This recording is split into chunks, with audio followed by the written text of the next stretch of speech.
दरम्यान महायुती सरकारकडून जिहादींची मस्ती उतरवली जातीये असा खुलासा तुषार भोसले यांनी नाशिकमधून केला आहे।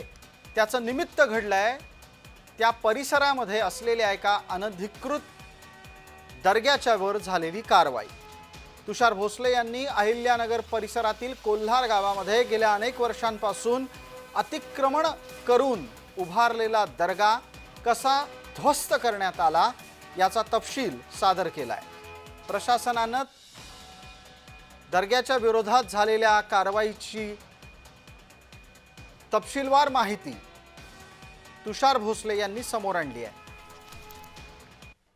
अहिल्यानगर जिल्ह्यातल्या कोल्हार गावामध्ये ग्रामपंचायतीच्या 1.65 हेक्टर जागेवर जिहाद्यांनी अनाधिकृत थडगं बांधलं होतं आणि त्याचं पुढे दर्ग्यात रूपांतर झालं। राज्यातल्या देवेंद्र फडणवीसांच्या नेतृत्वातल्या हिंदुत्ववादी सरकारने काल हे पूर्णपणे अतिक्रमित असलेलं थडगं उखडून टाकलं आणि सगळी जागा मोकळी केली आहे। राज्यात हिंदुत्ववादी सरकारमध्ये जिहाद्यांची मस्ती उतरवणी आता सुरू झालाय।